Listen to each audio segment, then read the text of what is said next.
Hello, my Harry Potter fans, and welcome to my review of the seventh film in the Harry Potter film series, Harry Potter and the Deathly Hallows, Part 1. Released in 2010, directed by David Yates once again. So, Harry Potter and the Deathly Hallows, Part 1. Yes, we are now at the beginning of the end of the Harry Potter franchise. Of course, I will look over the Fantastic Beasts movies as well, as the third film in that series is coming out shortly. So as for the Deathly Hallows, well, it was decided to split the last book into two films in order to create a more faithful adaptation. Of course, this would start a trend in Hollywood to split everything into two films, ergo more money. Although this is the one occasion where I do actually feel that the split was okay. Well, not necessary as such, but I could accept it, you know, because of the weight of the story of the Deathly Hallows. The book is quite big, and there's a lot of plot.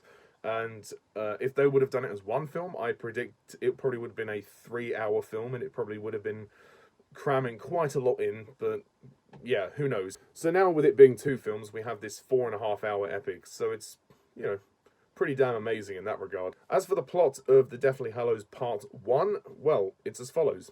As Harry, Ron, and Hermione race against time and evil to destroy the Horcruxes, they uncover the existence of the three most powerful objects in the wizarding world, the Deathly Hallows. So, the Deathly Hallows Part 1. Now, this film is often regarded by quite a few people as one of the weaker films in the franchise. Not a lot of people seem to love this one as much. It gets a very mixed reaction as far as the fandom is concerned. In my opinion, I have always really liked this film. I'm not going to say the Deathly Hallows Part 1 is the best Harry Potter film. It's not the best, nor is it the worst. I think this is a very strong first half of the finale. I think this is a really good film, and I think it's actually a lot better than The Half-Blood Prince. Some people criticize this movie as being a bit of a filler film, doesn't really add much. I think that is completely unjustified. I think The Half-Blood Prince is the filler film in the series, although every film, every story contributes something to the overall Harry Potter series. For me, the Deathly Hallows Part 1 is different, and it's very unique compared to some of the other films. It's the first film where we don't have Hogwarts. I think it's the only film where we don't have Hogwarts in the Harry Potter franchise. I mean, we see students going to Hogwarts, but we don't actually go there. Harry doesn't go back for his 7th year. I mean, he'd be killed if he went back for his 7th year. But this is very much a road movie. The three heroes are going on a quest. And I like the fact that this film showed the drama and the tension between the three of them, that it wasn't plain sailing. There were times when Harry and Ron argued, and Ron even left. Even Hermione gets involved in some of the tensions. And it's quite dark, this film. It's very dark, it's very bleak, and in some cases quite depressing. Maybe that's why people don't gravitate towards this film as much. But for me, this is a much better film than the previous one. For one thing, yes, the pacing of the film is quite slow. There are some camping sequences, but to be honest, the book is slower. I found the book to drag on a lot more than this film, and I thought that this film had a much better pace than The Half-Blood Prince. I thought with the camping stuff, they utilised it as best as they could. They didn't show too much of it, but they didn't have too little of it. We needed to see some of the camping scenes in order for us to understand that the odds of success were really quite low, and the lack of information was kind of weighing heavily on Harry, Ron, and Hermione, and it was causing tensions between them, which was interesting to see. And again, it offered great drama as far as I'm concerned. But that being said, this film does have a lot of action. I do like a lot of the action in this film. We have that opening sky battle sequence, which is awesome. The Ministry of Magic sequence is great when they have to take Polyjuice Potion and impersonate some workers to steal the Horcrux. We get the Bathilda Bagshot sequence where Nagini, the snake, attacks Harry and Hermione. And of course, we get the chase sequence with the Snatchers, which is not in the book, but I'm glad they added it in. It's a fantastic chase. It's really thrilling to watch. And then the finale of the film, which takes place in Malfoy Manor. So for me, whatever slow pace there is in the film, it is made up with the action. So there are more action sequences in this film than the previous one. So I think fans should be a little more impressed with this film than the last one. And also the discovery about the Deathly Hallows is really interesting when they go to Xenophilius Lovegood's house, and he's Luna's dad, by the way, and he's a great character played by Rhys Ifans, and he shows them his Deathly Hallows symbol that he wears around his neck, which Harry saw at the wedding. Hermione in her book reads the story of the Deathly Hallows, and we see this beautiful animation, which tells the story of the three brothers and the creation of the Deathly Hallows and what happened to them. That part is one of the best scenes in the film, and also one of the best scenes in Harry Potter. It's just so good. And again, I love the emotional tone of this film, particularly the opening scene. The downside to the opening scene is we didn't get that scene with Harry and Dudley, which was filmed, but it was left out of the cut. I do wish they kept that in the cut, and their bullshit excuse of, we couldn't find a way to edit it in. No, you could have edited it in. You could have just looped the music. It would have been absolutely fine, because then there was a payoff to those characters. But I mean, we see the Dursleys in the film at the beginning, but they leave. We don't see much of them after that. All the other moments that they recorded were cut, sadly. But aside from that, we do get to see the fact that in the opening, the stakes are raised now because Dumbledore's dead. Voldemort seized control of the Ministry through Pius and by killing Rufus Scrimgeour.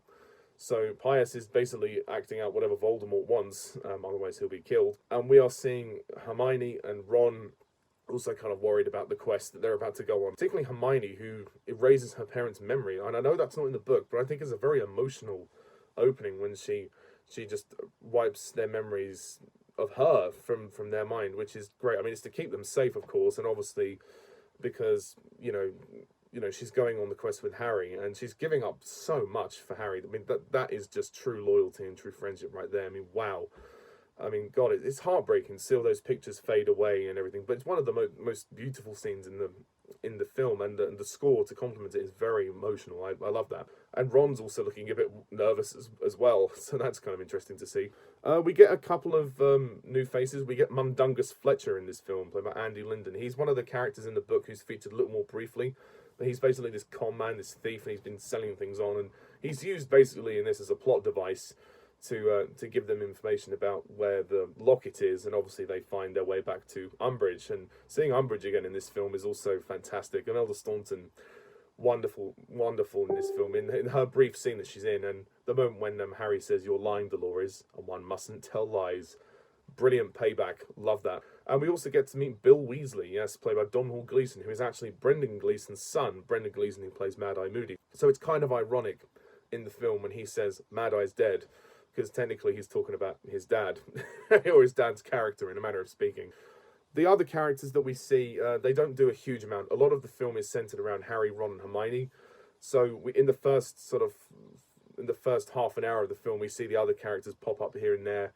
But mainly Harry, Ron, and Hermione are the centerpieces of this film, which is kind of interesting. And it's very different compared to the last 6 films. We're out of Hogwarts, we're on the run, we're in the real world. There's literally nowhere to go. They can't even go and get a cup of coffee without being attacked. That's one of the action scenes I forgot to talk about, was when they get attacked in the coffee shop. So yeah, there's actually quite a lot of action in this film, and they're on a pretty dangerous and daring mission. Also, really like Ralph Fiennes in this film as Voldemort. He's definitely on the hunt for the Elder Wand, which is this baby here. And he's also putting together his forces to finally catch hold of Harry. And obviously Harry's on the run trying to find Horcruxes, so Voldemort is now tightening his grip on the Wizarding World. And that meeting scene is really intense when they kill Charity Burbage at the start, and Voldemort is asserting his authority. And the way that Lucius Malfoy acts around Voldemort is interesting. How the Malfoy's house has been taken over, and they are powerless to do anything. If they want to keep themselves alive, they just need to basically bow down to Voldemort, which is kind of interesting. It's nice to see the sort of shift in certain characters. And also the 7 Harrys sequence is really good. I love the way that that they all kind of they'll end up looking like Harry. And Daniel Radcliffe's acting in this film is superb. The way he impersonates all of them. Obviously the dubbing is all really well done as well. So it's very clever filmmaking in that regard. Much the same with the Ministry sequence as well. I also love the moment when Ron and Harry destroy the Horcrux. Well, Ron specifically destroys the Horcrux. Although one of my criticisms of this film is the ghost versions of Harry and Hermione. They have a moment where they kiss each other, and it looks as though they're basically naked. They're not wearing any clothes, although the smoke is kind of covering their private regions. But yeah, I don't know why they have to be, well, unclothed. Why they have their clothes off. But I don't remember that ever being a detail in the book. But yeah, so I think that was just kind of being edgy for the sake of being edgy. I don't think that was really necessary to have them nude. But Okay, fair enough. Good for you, David Yates. To be fair, though, David Yates directed this film beautifully. I think it's very well directed. The sort of bleakness and the sort of darkness of this film is really paramount here. There's not a lot of light relief, but thankfully there's enough light relief in the first half of the film to keep you going until the tone really does get darker. There's a couple of little sprinkles of humour, but they're really laying on the darkness quite a lot. But they don't want it to be depressing, so I appreciate that they've added a bit of humour. Also, I think this is Emma Watson's best performance. She has to do some really emotional scenes, especially when Ron leaves and there's that massive argument, which all three of them are brilliant in, by the way. And then afterwards, she's kind of sad after Ron goes, and Harry has to tear her up by dancing. And then in the end as well, she gets tortured by Bellatrix. So my God, she has to deal with some heavy stuff in this film. But she's obviously the most level-headed of the three of them that go on the journey. But yeah, my gosh, and also wiping her parents' memories. So I think Emma Watson deserves a massive shout out for this film, because she gets a bit more to do, and she really takes control because she has that bag full of everything, all of the resources. So she's been very organised, she's packed. And yeah, they really rely on Hermione quite a lot, which is interesting. The music score by Alexandre Desplat is also very good. I think the music works very well. Not the best Harry Potter score, but it works fine. The return of Dobby. Yes, Dobby is back. Woohoo! I love Dobby in this film, and yes, it is very, very sad in the end of the film when, spoiler alert, Dobby is killed. Yes, with the knife. Sake. Yeah, when Bellatrix throws the knife and hits Dobby, my God, that is very sad. That is an incredibly sad scene, very well acted by Daniel Radcliffe and Toby Jones, and the fact that Harry says he'll bury him without magic, that is very admirable. That is honourable. I think, that's really well done.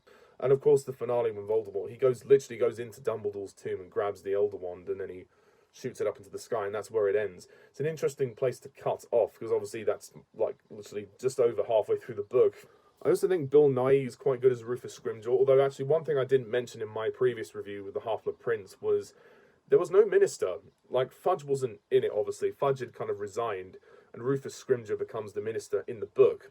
But in the film, he's nowhere to be seen. So the fact that he just turns up in the Deathly Hallows Part 1 is kind of bizarre, because we haven't seen him in the previous film. So, yeah, more of a criticism for the previous film. We could have had Scrimgeour in the last film, but the sequence that we do see Bill Nighy in this, it's not much, but it's nice to see him nonetheless. I mean, the film is quite long, but I think the pace is a little slower, but, I think it builds up quite nicely. There's enough action to keep you going, but there's also enough sort of quieter moments with a lot of drama.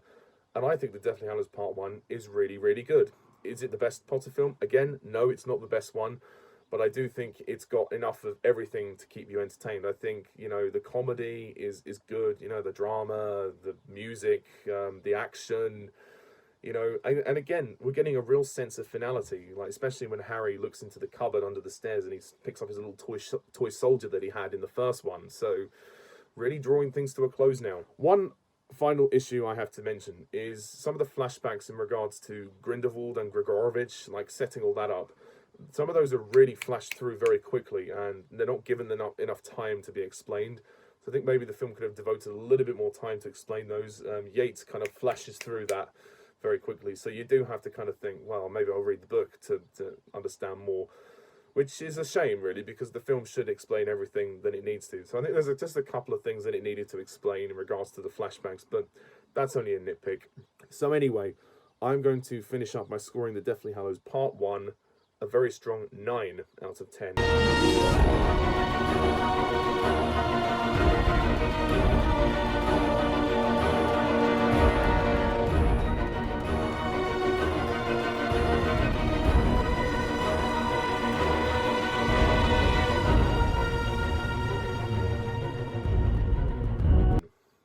Yep, that might be higher than some people would rate it, but I really, really like this film. I think it's very underrated. So, that is it, folks. Next time, we will be looking at the 8th and final movie in the Harry Potter film series, Harry Potter and the Deathly Hallows, Part 2. And then on to Fantastic Beasts. So, thank you very much all for watching this review. Please comment down below, let me know what you think of this film. Please like and subscribe for more content like this, and stay tuned next time when I review Harry Potter and the Deathly Hallows, Part 2. So, until then, I'm Mr. Tarlis11. Thank you for watching. Mischief managed.